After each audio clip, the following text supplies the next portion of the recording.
Good morning, Kahal Kadosh. Shavua Tov Mevorach. Beruchim Abaim to everyone.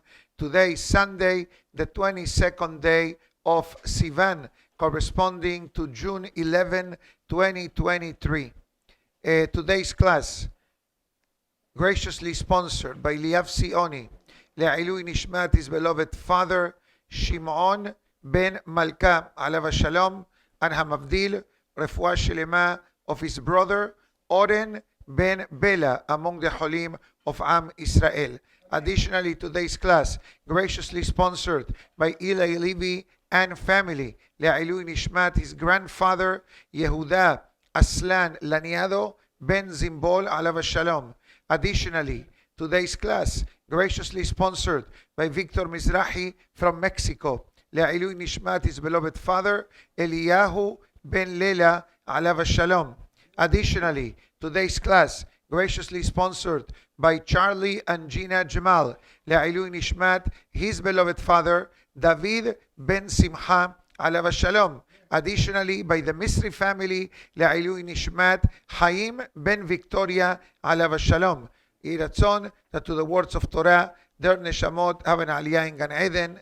Additionally, today's class, dedicated Le'ilui Nishmat, Ora Devora, Bat Shmuel, and Esther Bat Rivka Fani, Aliyah Hashalom. The class, Be'ezat Hashem, will be longer than the announcements. Just bear with me, but this is part of the protocol that we follow on a regular basis. Baruch Ata Adonai Elohenu Melech HaOlam, She'akol Nihiyah Bidbaro. Okay, we hope that everyone had a beautiful Shabbat. We begin this week with Perashat Shelach Lecha, also a very active Perasha that carries the unfortunate situation that transpired with the Meragelim, the 12 spies that were sent to Israel, and regretfully, we know the unfortunate end. 10 of them came back with a negative report, and 2 of them came back with a positive report. But Be'ezat Hashem, we have still early day to discuss this topic. We'll save it for a bit later. Now, the Gemara of today discusses a very interesting concept, the concept of bowing down during the tefillah. We know that certain parts of the tefillah we stand up, certain parts of the tefillah we sit. But in the Amidah, there is certain berachot in the beginning and certain berachot at the end that we make much more physical movement than the middle of the berachot. So the Gemara writes, Elu berachot.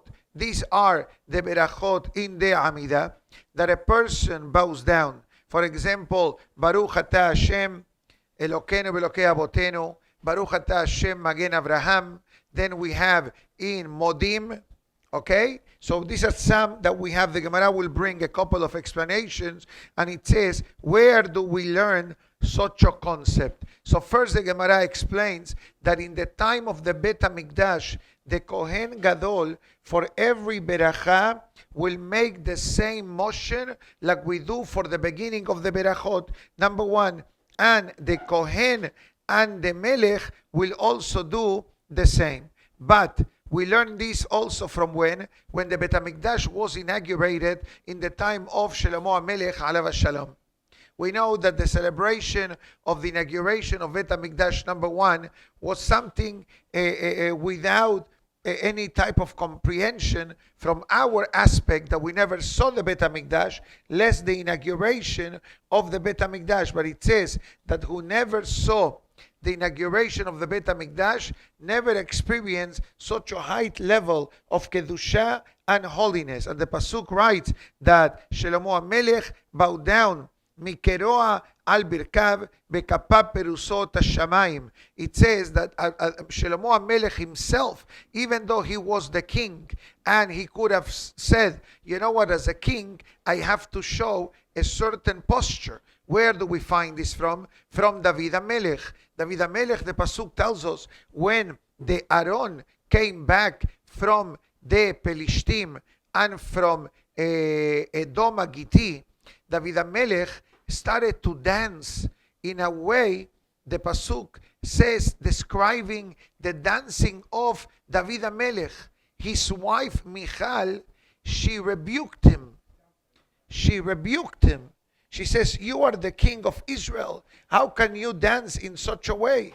What David HaMelech says, when it comes to honoring HaKadosh Baruch Hu, I'm just another person in Am Israel. So what this Gemara is trying to teach us is that even the Kohen Gadol, even David HaMelech, even Shlomo HaMelech, with all their greatness, yet when it came to showing awe and showing kavod, respect to HaKadosh Baruch Hu, it was definitely done without thinking too much. And the Pasuk, also the Gemara brings different sources. For example, there is a Pasuk in the book of Menachem that discusses an unfortunate situation that happened towards the end of the life of David HaMelech. As we know well, David HaMelech had several wives, some of them very famous. For example, Michal Bat Shaul, Bathsheba, Abigail, Hagit, etc. And some of these ladies had children. And one of them was a son of David by the name of Adoniah. Okay? Adoniah proclaims himself to be the next king of Israel while his father is alive. Obviously, a recipe for disaster, because we already know from before that Shlomo was going to be the next king of Israel. That's why God says to David, you're not going to build the Bet HaMikdash, your son Shlomo will build the Bet HaMikdash. But what Adoniah said, my father is old. I'm going to become the next king of Israel. And he makes a celebration. He invites ministers of the government. He invites even some of the Kohanim, Gedolim, invites to celebrate. So what happens when Bathsheba, the mother of Shlomo, becomes aware that there is something being done? What does she do? She goes to David. With whom? With Natan and Navi. Natan was the Navi on that time. And David HaMelech promises her, do not worry, whatever Adoniah is doing is not with my blessing, with my approval. Your son Shlomo, our son Shlomo rather, will be the next king of Israel. But the Pasuk writes concerning Bathsheba, Batikod Bathsheba אפיים ארז, ותשתחו למלך בתומר, יחי אדוני המלך דוד לעולם. Bathsheba bows down 7 times to David HaMelech, and she says, may David the king live forever. And we discussed this around the time of Shavuot, that in Birkat HaLevana, what do we say? David Melech Israel, Hay Bekayam. Where is the source of that pasuk? The pasuk that we're learning now. Yehi Adoni HaMelech David le'olam. And we explained back then that what's the connection between the Levana and David HaMelech? Like the Levana is eternal and had many cycles, but at the end of the day, the Levana flourishes in a beautiful way. So was the life of David HaMelech. David HaMelech is alive and well. David Melech Israel, Hay Bekayam. When I mean alive and well, I don't mean in a physical way, but if you want to know David HaMelech, actually he's sitting next to me at this moment. Why? Because I have next to me the book of Tehillim. So if you want to see David HaMelech in action, open the book of Tehillim, and I'll tell you one more thing that's written in the holy books, that every person's situation and challenges of life are found in the book of Tehillim. And believe me, if you look for them, for sure you'll find them. Hazaku Baruch. The Gemara brings down different concepts. What does it mean bowing down and prostrating? For example, in the day of Yom Kippur, what do we do? Bechol ha'am, kor'im u'mishtahavim, ve'omrim al penehem ve'omrim, Baruch, Shem, Kevod. Exactly. When the Kohanim used to say, Shem HaMeforash, the holy name of Hashem in the Bet HaMikdash, in the Yom Kippur, the entire Kahal will prostrate down to the floor. That's why you see in some synagogues that if the floor is carpet, it's not an issue. But if the floor is marble or stone, what they do? They put a carpet on it. Why? Because there is a difference in the halakha if you can bow down to a stone or you can bow down to carpet. I'm only throwing this as a freebie today. But that's the meaning of kor'im umishtahavim. Literally, we bow down and we prostrate almost to the nose touching the floor. Obviously, in the Amidah, we don't do that.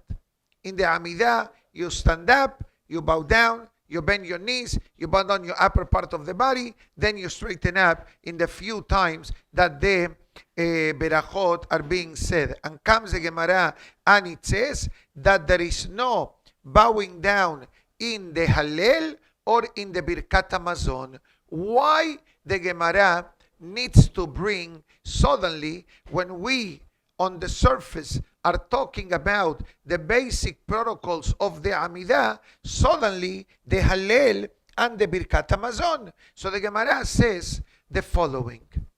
In the Birkat Hamazon, we have a beracha called Hoda'ah. Nodeh lecha Hashem Elokeinu al shinhalta labotenu. Is a beracha actually composed by Yoshua bin Nun. Baruch atah Hashem al haaretz ve'al hamazon. The second beracha of Birkat Hamazon was composed by Yoshua bin Nun. The first beracha by Moshe Rabbeinu, second beracha by Yoshua, third beracha David and Shlomo, fourth beracha many years after the building of the first temple, after the destruction of the second Beit HaMikdash, and the miracle after the calamity and tragedy of the hundreds of thousands of Jewish people slaughtered in the city of Betar in the time of the Beit HaMikdash, our Hachamim established the fourth and final beracha. So the Gemara says, maybe since in the Modim, in the Amidah, I do the motion of Modim, maybe in the Hallel, when it comes, Odechaki Anitani, Keli ata ve'odeka, Hodul Hashem kitov, Ki le'olam hasdo, that these are all verses of praises. Maybe I need to also bow down. Or maybe in the Birkat Hamazon, when I say, Nodeh lecha Hashem Elokeinu, I also need to bow down. The Gemara says, no. Only the Amidah. The Amidah is the only takanat hachamim. In the Birkat Hamazon, we don't do that. Why not? Because Birkat Hamazon in Dafka needs to be said sitting down, not standing. You're not allowed to say Birkat Hamazon standing. You have to sit down to say the Birkat Hamazon. And when it comes to the Hallel, we already are standing for the entire Hallel. So that aspect of standing in the Hallel, the entire Hallel is gratitude. There is no requests in the Hallel. מה אשיב להשם, נדרי להשם, השם זכרנו יברך, עודך כי עניתני, מן המצר קראתי כה, אנא השם, etc. There are no requests like in the Amidah for wisdom, healing, suffering, refuah, livelihood. So the protocol of the Amidah is the only area where this needs to be done and not the rest of the matter. Now, on a different topic,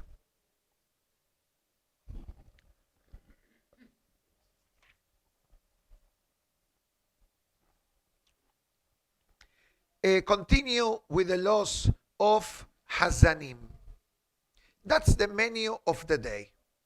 I don't pick the menu unless I have something relevant to the day's date. So today's menu is about Hazzanim. This is not a new topic.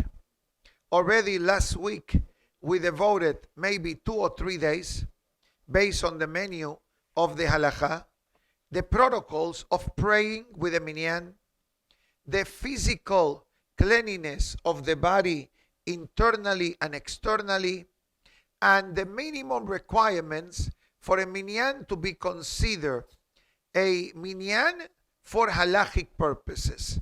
Today's halakha discusses the concept of who qualifies for a hazan. And I know that this is a colorful topic, And Baruch Hashem, the Edmund J. Safra Synagogue, as well as many other wonderful synagogues throughout the community and throughout the world, for sure, when they hire a Hazan, especially for Shabbatot and the holidays, they not only look that they are a beautiful voice, but also that they have knowledge of Torah. Irat Shamayim is a package in the relationship husband and wife, Seniut, Mikveh, education of the children, and all the basic requirements that the halakha brings down. I will tell you one thing, that the halakha debates if a hazan that has children in a school that is mixed qualifies to be a hazan in a synagogue. Mixed school, Puede. Not allowed. Not allowed. But I'm saying that the halakha disqualifies a hazan that sends the kids to a mixed school. No, Jewish school. Non-Jewish school, nobody allows it. No, now you understand the meaning of the halakha. And I know what I just said, it could be controversial to some people. But you know what? As I always say, I'm not running a popularity contest. We're saying what the halakha says. You have any questions? Go speak to Hacham Rabbi Yosef. Go to Sanhedria Cemetery, meet with him, talk to him, open the Yakut Yosef, and you see what I'm saying. But I like to go back 200 years earlier. The Pele Yoez says, the Hazan, it's like the Kohen Gadol. These are heavy words. The Hazan, check the Pele Yoez, Halachot Shaliach Sibur, the topic of Shaliach Sibur, and it says, what is the Kohen Gadol? The representative of the Kahal. What is the Hazan? Shaliach Sibur. Shaliach, no Baal Tefillah, not confused. Baal Tefillah is a guy, a person who knows how to sing. Shaliach Sibur is someone appointed by the Kahal. And that's why it's a question if a Hazan can be a Hazan if he doesn't like some people of the Kahal. Or if the Kahal doesn't like the Hazan. There are ways of knowing. You see the face, you see the comments, true. The behavior, interaction with people. I know that I'm walking into a fire.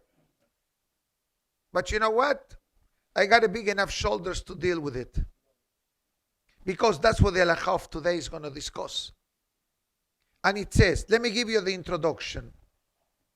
Can a hazan that has no beard be a hazan or no? Okay, don't put faces. A lot of things are done. But I'm giving you the real deal. Malé zekano. Beard. You think the Kohen Gadol shaved? You think the Melech Israel shaved? You know where shaving came from? From Christianity. Back then, having a beard was universal human nature. It was human nature. Whatever. Again, we're not against those who shave. As long as you use a kosher shaver, you are covered by the halakha. But I'm only just creating an awareness of what is the real deal when we're dealing with the community. I'm only creating an awareness. We're not going to change Hasanim.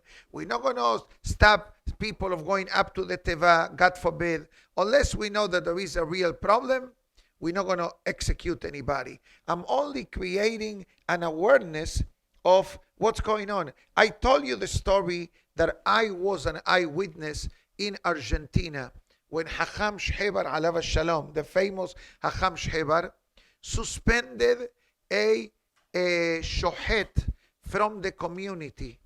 Why? Because they saw his wife walking without proper dress code. And the Hacham called this shohet, and it says, Rohi, you you are the shohet of the community, you need to represent a certain level of irat shamayim. Not only you, he says, also your wife. 100%. So Baruch Hashem, they solved the situation. 2 weeks later, he was reinstated. Another Hazan was suspended for years. Why? Because he used to go sing in mixed events and in Middle Eastern events. Goim. Ban. For years. No names. No names. But these stories in South America are famous. Right? Thank you. And it says, En memanim shaliach sibur, to appoint a hazan. And let's clarify, there are different levels of hazanim.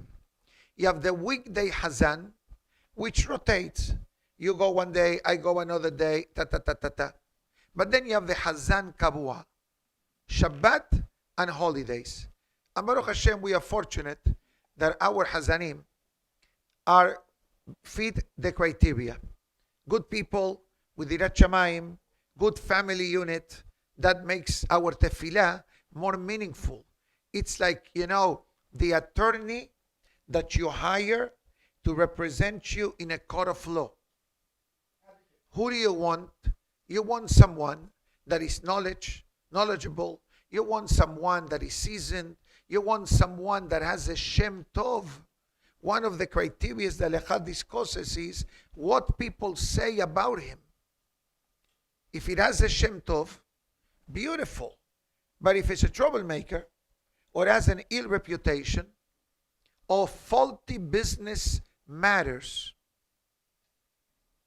nothing to do with immorality, or singing in non-kosher parties, or singing in Arabic nightclubs, faulty business behavior, it's enough to disqualify him. Let's continue with the halacha. It says, Gadol sheva sibur bechokma ubema'asav, with Torah knowledge and irat shamayim. And if he's a bit elder, even better. But needs to have a pleasant voice and has to be accustomed to read. Doesn't fumble the words. Reads properly. What happened if lo nitmale zekano? Let's say he doesn't have a full beard. Lo yesh shaliach sibur. Even though he's the hacham, should not be the hazan. Why not? Mipene kavod hasibur. Because it's not respectful to the kahal that the hazan doesn't have a beard. Now, I know what people are saying. I read your brain. I read your mind. Even in the holy audience of itorah.com, they may be saying, what is this rabbi saying? So my hazan, my rabbi doesn't have a beard even. That's what somebody may say. Rabotai, when Mashiach comes, every Jew will have a beard. All the shavers will disappear. I'm telling you now in advance. All right? Even if you put it on the side, will suddenly magically disappear. Be'ezat Hashem, soon. Hurry up. Stop looking. Get married. Anyways, so let's clarify that I'm quoting from the Rambam, the laws of Tefillah, and it's important perhaps to understand what were the standards 1,000 years ago. And even though today is different, God forbid, we don't judge a person by the beard. And I'm going to tell you a story that happened after the Holocaust in America. There was one great Hasidic rabbi, alav shalom. His name was Rabbi Yoel of Satmar. After the Holocaust, he survived the Holocaust despite suffering personal tragedies. And he reactivated the Hasidic movement of Satmar that today is one of the most powerful in America. Large, one of the largest ones in America. And after the Holocaust, one Jew approached the Rebbe of Satmar and was talking to him in Yiddish. After this fellow left, a Hasid came to the Rebbe of Satmar and says to him in Yiddish, Rebbe, farvus hat genommen a so lange Zeit. The Rebbe says, farvus nicht. The Hasid says, farvus nicht. Hat nicht kan Bord. Der Rebbe hat geantwortet, die Tracht, als wenn Hitler hat geharget Jiden, hat gefragt, hat Bord oder hat nicht kan Bord? Translation. I shocked you today. Fluent. Don't test me. Fluent. This is one of the gifts God gave me from childhood. This Hasid sees that the Rebbe is talking a long time with this clean-shaven Jew. And the Hasid says to the rabbi, why did you spend such a long time talking to him? The Rebbe said to this fellow, why not? He says, why not? Because he has no beard. So the Rebbe of Satmar says, do you think that Hitler determined the Judaism of a Jew by a beard or no beard? Was a Jew. I'm only creating an awareness because the halakha also discusses that a person that shaves not according to the halakha is also not qualified to be a hazan. On the spot is disqualified. Why? Because his face shows the face of avon, that he shaved in a non-halachic manner. That's why when you use a shaver, you got to make sure that if it's lift and cut, you need to kasherize it. If when you shaved doesn't leave any kind of residue or marking on the face, it's questionable if it's kosher. If you shave and you shave above the bone in the middle, some people shave up to here. Halachically is a problem. You're not allowed to do that. Big avon. So if a hazan shaves above this line, the face of the avon, the halakha says, is showing in front of the tefillah. Have you heard a crazy story that happened in New York last week with attorneys that they were quoting cases from AI, the chat, artificial intelligence? They wanted to do research on a court case, I think airline case, and they presented the case to the judge. And the AI gave them false cases that never existed.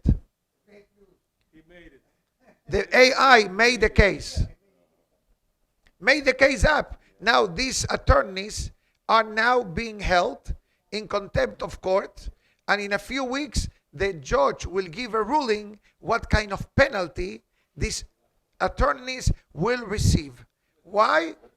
They represented case studies of some type of accident in an airplane, and the AI quoted cases that were not really cases, fabricated by artificial intelligence. They didn't do too much research, and they represented. So what I'm trying to say is that when a hazan represents us, I want a good representative. I want a good representative. And sometimes I have to step up to the plate and say, this person, wait. Don't invite him. They know not to ask. Because if I come to them to say such a thing, he says, I'm doing a halachic research on a certain situation that I'm dealing. I can't afford to jeopardize the sibur. So comes halacha and it says, what else disqualifies a hazan? He says, the person that reads confusing the letters, or a hazan that doesn't have cover on the upper part of the body. Many synagogues, you see it here, Minhan Arvit, we have a sport jacket. For what reason? To fulfill this halacha. Although other synagogues do, let's be honest here, what other synagogues do, I can guide, I cannot control. I can guide the kahal, what we do here. That's my responsibility. And therefore the halacha says, a person that makes mistakes on the reading, the aleph is an ayn. An ayn is an aleph. So what happens now? When you switch the pronunciation of the word, you change the meaning of the word. I'll give you one example in the Kiryat Shema. The Pasuk writes in the Shema, Ul'obdo bechol levavchem, to serve God with all your heart. But if you say, instead of ayn, you say aleph, you say ul'obdo, you know what's the meaning of the word ul'obdo in Hebrew? Get rid of God. Another one, uzchartem et kol mizvot Hashem, you will remember. Because if you say uzchartem, it has two meanings, to get drunk or to hire. And the meaning is uzchartem lema'an tizkeru, for you to remember, not for you to hire or for you to get drunk. It's for you to remember. That's what the halacha says. And it says, Misheno Yachol, a person that does not pronounce the letters and the words properly, en memanin oto shaliach sibur. Sit down in your chair. We try to be careful as much as we can. And the rabbi, right, anenu, anenu. Anenu means answer. Anenu means cause of suffering. What's the difference? Baal Geburot or Baal Geburot. Baal means the master. Baal, intimacy. Or husband. Baal Nechamot means the master of consolation. But if you say Baal, means intimacy, cohabitation. You understand how where you put the accent and how you read it can make a difference in the meaning of the word. And therefore it says, who appoints the Hazzanim? The rabbi. It says, Beharav memane ehad mitalmidav. The rabbi appoints the Hazan. And that's why our Gabbai here present, he always asks, can we invite that person? Or do you see someone good, someone reliable? Are we perfect? Obviously, perfection is godly. But we, as humans, we got to fit the minimum halachic criteria. So for practical purposes today, hired Hazanim need to have knowledge of reading, knowledge of pronunciation, a good name that they interact with people in a good manner, and they have to have obviously a Shem Tov, that's what it means, but they also need to have a complete family picture. Married with children. Sure, the Halacha says, especially when it comes to higher Rosh Hashanah and Yom Kippur, married with children. And also, our synagogue will not hire a Hazan that is single.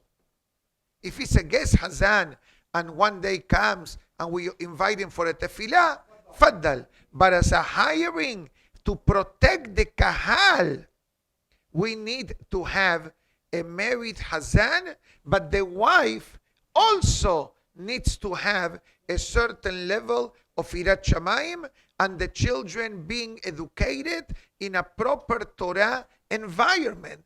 You want to see this halachot in writing? Look in the Yalkut Yosef, Laws of Shaliach Sibur, and you're going to see a lot of the things that I mentioned.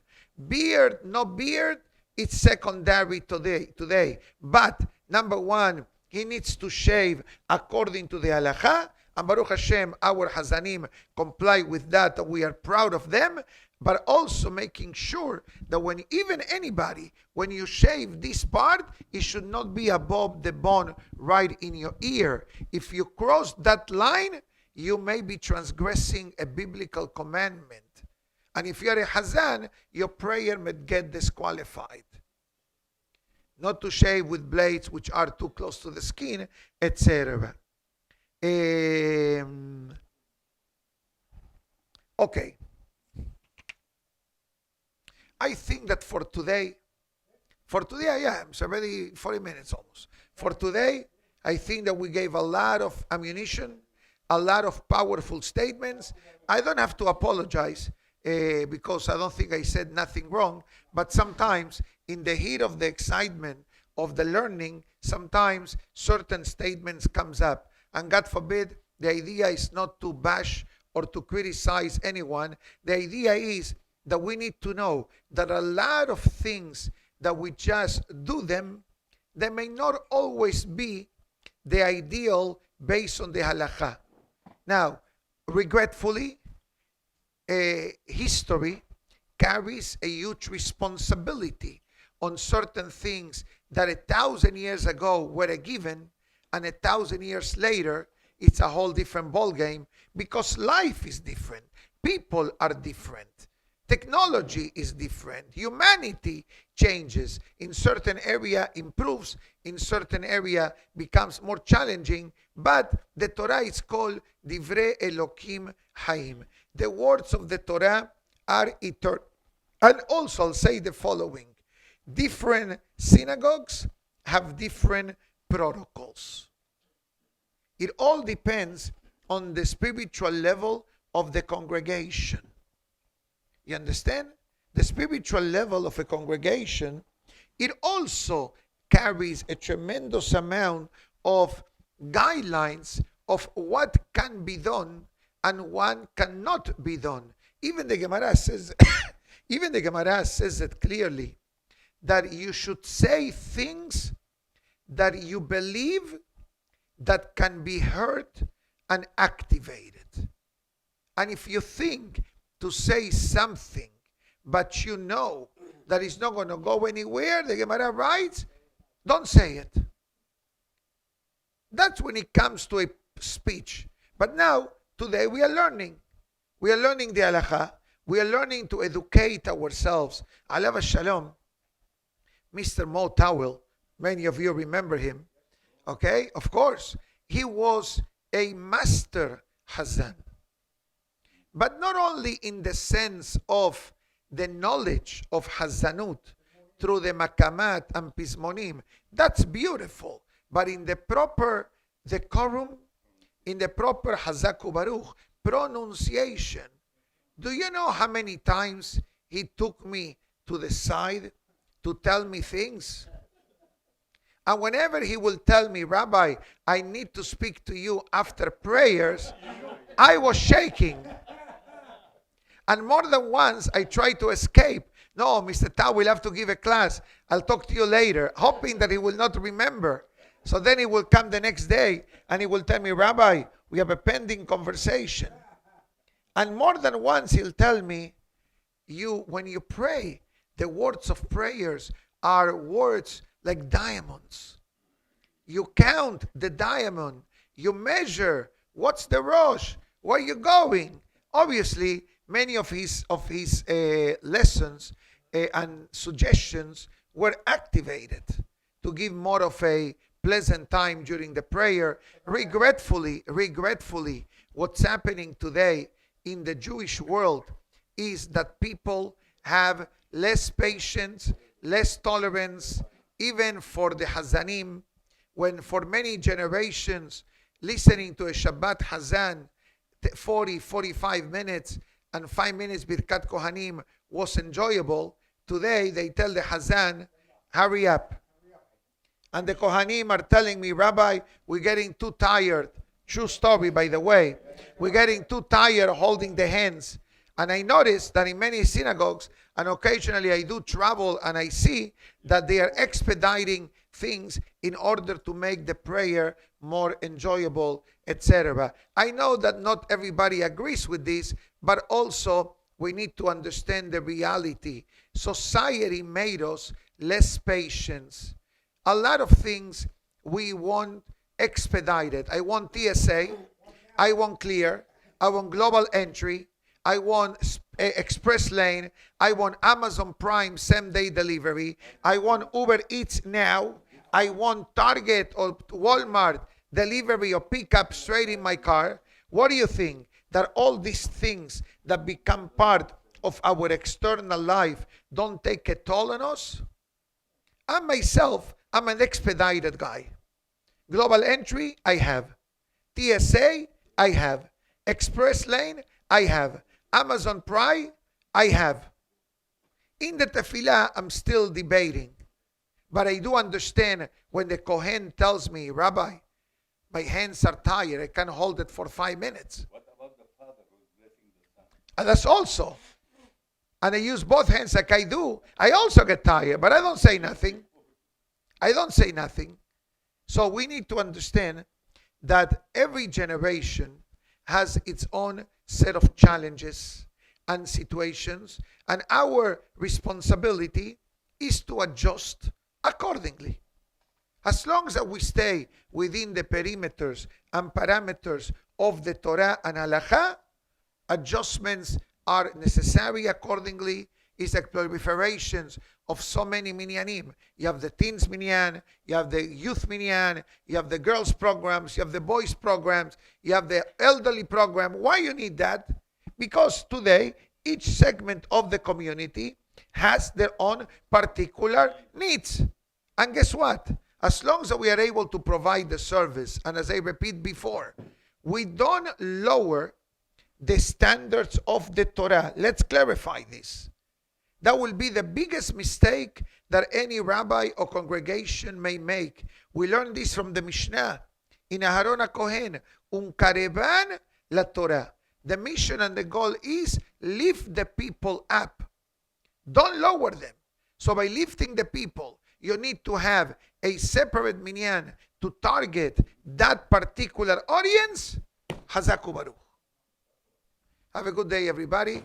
Tizkela mitzvot to the generous sponsors of today's class. Baruch Adonai Le'olam. Amen be'amen. Rabbi Hananiah ben Akashia Omer Ratzah Kadosh Baruch Hu lezakot et Israel lefichach. Irba len Torah mitzvot sheneimar. Adonai hafez lema'an sidko